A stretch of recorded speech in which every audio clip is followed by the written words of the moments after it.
हम्म, तो H C का जो नॉर्मल वैल्यू होता है 2 × 10⁻⁻25 जूल मीटर। तो यानी कि जब हमको एनर्जी जूल में निकालना हो तो हम एच सी का वैल्यू ये रख सकते हैं। लेकिन जब हमको एनर्जी इलेक्ट्रॉन वोल्ट में निकालना है, एनर्जी को जूल में निकाल के इलेक्ट्रॉन वोल्ट में कन्वर्ट करेंगे तो थोड़ा ज्यादा मेहनत लग जाएगा। तो सिंपली एच सी का वैल्यू याद कर लीजिए, 1240 इलेक्ट्रॉन वोल्ट नैनोमीटर होता है, या फिर 12400 इलेक्ट्रॉन वोल्ट एंगस्ट्रॉन होता है। इसको पहले आप लोग याद कीजिए, इसका क्या यूज है हम अभी जस्ट यूज बताएंगे, देख दो क्वेश्चन कराएंगे सब क्लियर हो जाएगा। तो एच सी का वैल्यू क्या होता है, 2 × 10⁻⁻25 joule metre, 1240 electron volt nanometre, 12400 electron volt angstrom. इसका यूज क्या होगा देखिए, जब भी आपको लेमडा जो है मीटर में दिया रहेगा और एनर्जी जूल में निकालना होगा तो ये फॉर्मूला लगाएंगे। वेवलेंथ नैनोमीटर में दिया होगा, एनर्जी इलेक्ट्रॉन वोल्ट में निकालना है तो ये फॉर्मूला लगाएंगे। वेवलेंथ नैनो एंगस्ट्रॉन में दिया होगा और एनर्जी इलेक्ट्रॉन वोल्ट में निकालना है तो हमको ये फॉर्मूला लगाएंगे। यानी कि हमको याद तीनों करना है, जो क्वेश्चन में दिया रहेगा वो फॉर्मूला हम लगा देंगे। क्लियर हो गया? अभी तक जो आप पढ़े हैं सबको एक स्लाइड में समराइज करते हैं। एनर्जी ऑफ फोटोन क्या होता था, एच इंटू म्यू। इसी को क्या लिखेंगे, एच सी बाय लेमडा। इसी को क्या लिखेंगे, 1240 electron volt nanometre by lambda in nanometre. इसी को क्या लिखेंगे, 12400 electron volt nanometre, electron volt angstrom by lambda in angstrom. इसी को क्या लिखेंगे, 2 × 10⁻⁻18 joule metre by lambda in metre. इतना क्लियर हो गया? सॉरी, 2 × 10 यहाँ पे -25 था, -25 इतना। तो यानी कि आपको सिर्फ और सिर्फ एनर्जी ऑफ फोटोन का ये फॉर्मूला याद करना है, और फ्रीक्वेंसी का फॉर्मूला आपको पता है सी बाय लेमडा होता है, तो ऑटोमेटिक ये याद हो जाएगा, और एच सी का वैल्यू याद करना है। क्लियर हो गया? अब पूछ देगा एनर्जी ऑफ लाइट क्या होता है, एनर्जी ऑफ लाइट क्या होगा। सिंपली कुछ नहीं करना है, सबको एन से मल्टीप्लाई कर देना है। एन एच म्यू, या फिर N H C by lambda, या फिर N into 1240 eV nanometre by lambda in eV, या फिर N into 12400 eV angstrom by lambda in angstrom, या फिर N into 2 × 10⁻⁻25 joule metre by lambda in metre. बस आपको इतना याद करना है, इसके अलावा आपको कुछ नहीं याद करना है। ठीक, देखिए, एनर्जी ऑफ लाइट यही होता है, ये सब बताएं। अब लास्ट में आप इसको लिख लीजिए, एक पेज में जो है बॉक्स बना के लिख लीजिएगा, इसका समरी ये है, जितना भी पढ़े उसका। तो यानी कि जब भी आपको कभी रिवाइज करना होगा तो ये याद, ये देख लीजिएगा, और जब आपको पूरा अच्छे से समझ के रिवाइज करना होगा तो जो नोट्स में पूरा लिखे हैं वो देख लीजिएगा। क्लियर हो गया? अब एनर्जी पे कुछ क्वेश्चन करा देते हैं।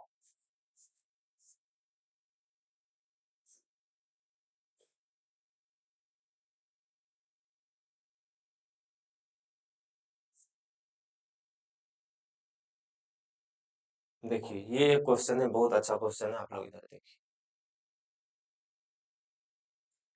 देखिए, क्वेश्चन कह रहा है कि find frequency of 1 mega electron volt photon. यानी कि 1 मेगा इलेक्ट्रॉन वोल्ट फोटोन, यानी कि फोटोन का एनर्जी क्या दिया, 1 मेगा इलेक्ट्रॉन वोल्ट। अच्छा, आप लोग के मन में डाउट होगा कि एंगस्ट्रॉन क्या होता है, नैनोमीटर क्या होता है। तो इसके लिए आप बेसिक क्लास कीजिए, बेसिक में हम सब कुछ पढ़ाए हैं। आप वीडियो में जाके हमारे चैनल पे जाइए, वीडियो वीडियो सेक्शन में जाइएगा, लाइव में नहीं, वीडियो सेक्शन में जाइएगा यूट्यूब पे, वहां पे बेसिक का क्लास मिलेगा। 3 क्लास कराए, 2 क्लास 1-1 घंटा का, एक क्लास जो है 30 से 40 मिनट का है। तो उसमें जो है आपको एंगस्ट्रॉन का मतलब, नैनोमीटर का मतलब पता चलेगा, बहुत कुछ उसमें पता चलेगा। यहाँ नॉर्मली बता देते हैं कि एक नैनोमीटर होता है 10⁻⁻9 मीटर, और एक एंगस्ट्रॉन होता है 10⁻⁻10 मीटर। तो ये नॉर्मली आप यहाँ देख लीजिए इस चैप्टर के लिए, लेकिन पूरा अच्छा से आपको बेसिक करना है तो आप वो वीडियो जाके देखिए, आपके लिए बहुत फायदा करेगा। ठीक है, तो चलिए इसमें बढ़ते हैं कि पूछ रहा है कि find frequency of 1 mega electron volt photon. यानी कि फोटोन का एनर्जी कितना दिया, 1 मेगा इलेक्ट्रॉन वोल्ट, और हमसे पूछ क्या रहा है, फ्रीक्वेंसी। तो लिखते हैं क्या क्या दिया हुआ है, देखिए तो। देखिए, आपको कोई भी चीज क्वेश्चन बनाना हो तो आपको सबसे पहले जो चीज दिया हुआ है वो लिखना है। जो चीज पूछ रहा है वो लिखिए। दो चीज जैसे ही लिखिएगा आपके मन में ऑटोमेटिक फॉर्मूला आ जाएगा कि कौन सा फॉर्मूला लगाएंगे तो ये बनेगा। तो दिया क्या हुआ है, फ्रीक्वेंसी पूछ रहा है। पूछ क्या रहा है, फ्रीक्वेंसी यानी कि म्यू पूछ रहा है। म्यू हमसे पूछ रहा है। दिया क्या हुआ है, एनर्जी दिया हुआ है कितना, 1 मेगा इलेक्ट्रॉन वोल्ट, यानी कि 10 पर पावर 6 इलेक्ट्रॉन वोल्ट दिया हुआ है। तो हम निकालेंगे energy equal to H into mu होता है, ठीक। लेकिन एनर्जी दिया हुआ है इलेक्ट्रॉन वोल्ट में, तो हमको एनर्जी को जूल में कन्वर्ट करना होगा ना, क्योंकि एच का तो वैल्यू हमको जूल वाला पता है। एच और सी दोनों को गुना करते हैं तो हमको पता है इलेक्ट्रॉन वोल्ट का भी, नैनोमीटर का भी, एंगस्ट्रॉन का भी।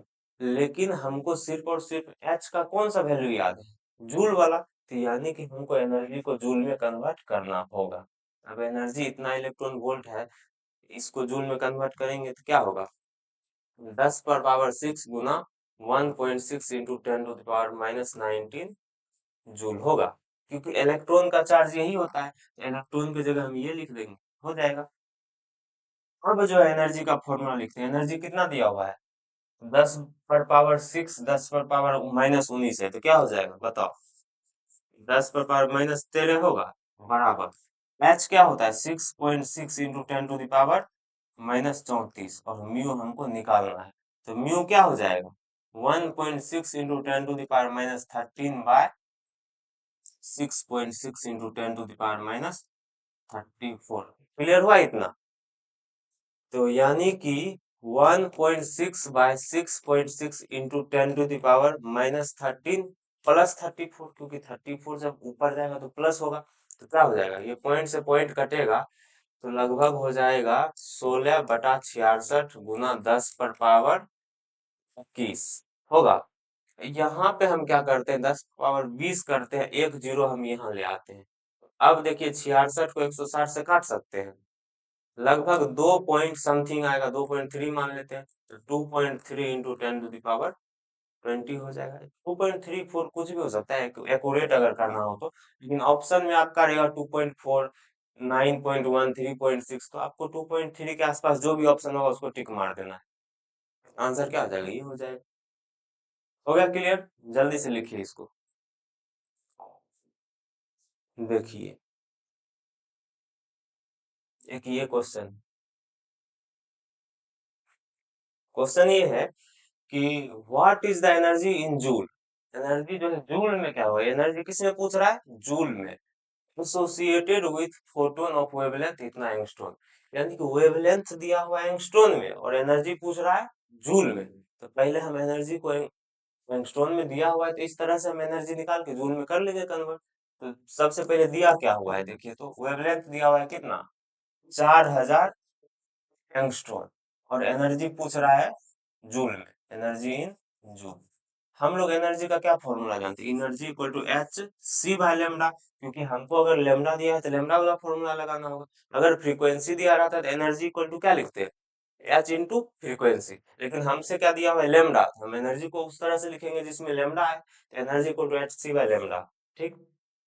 अब एच का वैल्यू क्या होता है, सी का वैल्यू क्या होता है, सबको रख के पुट करेंगे, लैम्डा को भी मीटर में रखेंगे तो पूरा मीटर में आ जाएगा। लेकिन हमको तो लैम्डा दिया हुआ है एंगस्ट्रॉन में, तो हम ऐसा फॉर्मूला याद किए हैं ना कि जिसमें लैम्डा एंगस्ट्रॉन आता है। एनर्जी क्या होता था, एच सी को क्या लिखते थे, 12400 इलेक्ट्रॉन वोल्ट एंगस्ट्रॉन लिखते थे, बटा वेवलेंथ इन एंगस्ट्रॉन। ये फॉर्मूला पढ़े थे, अभी जस्ट पढ़े हैं ना। देखो 12400 इलेक्ट्रॉन वोल्ट एंगस्ट्रॉन बटा लेमडा इन एंगस्ट्रॉन पढ़े हैं ना। ये ये फॉर्मूला पढ़े हैं, बस इसी को यूज कर रहे हैं। 12400 इलेक्ट्रॉन वोल्ट एंगस्ट्रॉन बटा लेमडा इन एंगस्ट्रॉन। तो लेमडा तो हमको एंगस्ट्रॉन में ही दिया हुआ है, तो यहाँ पे क्या लिखेंगे, 12400 इलेक्ट्रॉन वोल्ट एंगस्ट्रॉन बटा लेमडा कितना दिया हुआ है, 4000 एंगस्ट्रॉन। तो लेमडा की जगह लिखेंगे 4000 एंगस्ट्रॉन। एंगस्ट्रॉन से एंगस्ट्रॉन कट जाएगा तो बचेगा ये जीरो कटेगा, यानी कि 124/40 इलेक्ट्रॉन वोल्ट हमारा क्या आएगा, एनर्जी। एनर्जी पूछ किस में रहा है, जूल में पूछ रहा है, तो इलेक्ट्रॉन वोल्ट को हम जूल में कन्वर्ट कर देंगे। तो यानी कि इसको एक जीरो हटा के यहाँ पॉइंट देते हैं, 3.1 इलेक्ट्रॉन वोल्ट आ गया। इसको काटेंगे तो 3.1 होगा, 4 × 3 = 12 होता है, एक पॉइंट होगा, 4 × 4 हो गया। तो 3.1 इलेक्ट्रॉन वोल्ट को कन्वर्ट करेंगे तो 3.1 इंटू 1.6 × 10⁻⁻19 जूल हो जाएगा। यानी कि 31 × 16/100 × 10⁻⁻19 जूल। इसको करिए,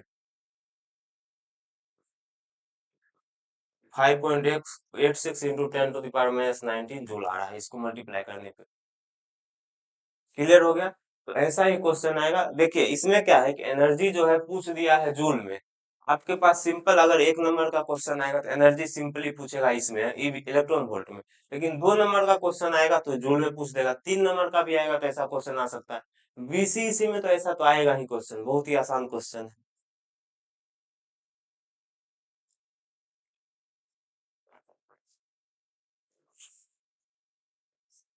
चलिए इसको आगे बढ़ाते हैं।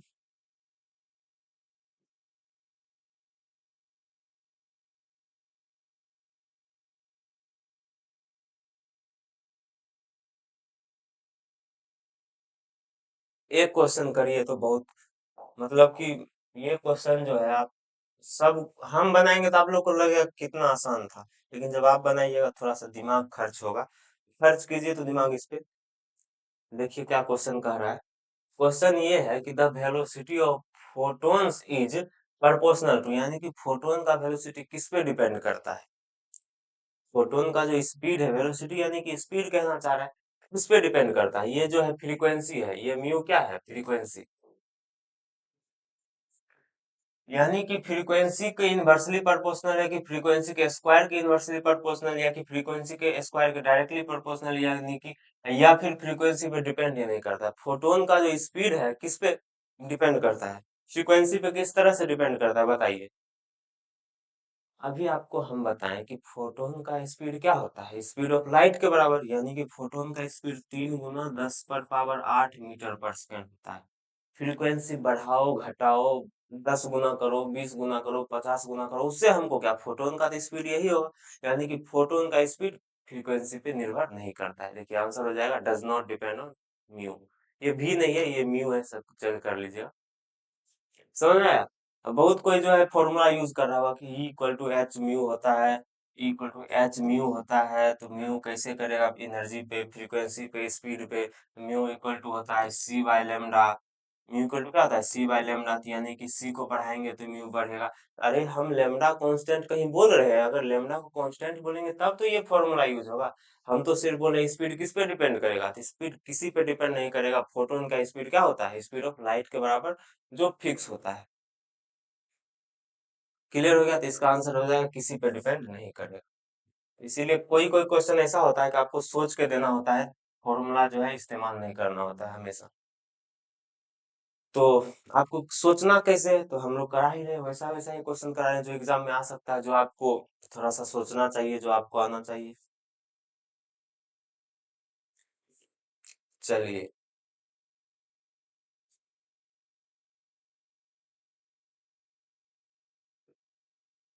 हम्म, चलिए हो गया। फोटोन का जो एनर्जी पूरा पढ़ लिए, अब हम पढ़ेंगे फोटोन का मोमेंटम। सबसे पहले देखिए पावर। फोटोन का एनर्जी हम पढ़ लिए। अब फोटोन से मिलके क्या बना होता है, लाइट। अब लाइट का जो है पावर पढ़ेंगे, क्या पढ़ेंगे, लाइट का पावर, पावर ऑफ लाइट, यानी कि प्रकाश की शक्ति। तो पावर कुछ नहीं होता है, पावर को पी से डिनोट करते हैं। पी से तो मोमेंटम को भी डिनोट करते हैं, तो इसीलिए पी, यहाँ का पी मतलब पावर। अब जब मोमेंटम पढ़ेंगे वहां का पी मतलब मोमेंटम। पी का क्या मतलब है ये भी याद रखिएगा, क्योंकि फॉर्मूला आप लोग याद कर लीजिएगा और फॉर्मूला पढ़िएगा। P equal to energy by time. इस पी का मतलब होता है पावर, आप पढ़ दीजिएगा मोमेंटम तो गड़बड़ा जाएगा ना। इसीलिए power equal to energy by time, पहले फॉर्मूला याद कीजिए, पहले डिफिनीशन याद कीजिए, फिर फॉर्मूला याद कीजिए, ताकि आपको कभी कंफ्यूजन नहीं हो।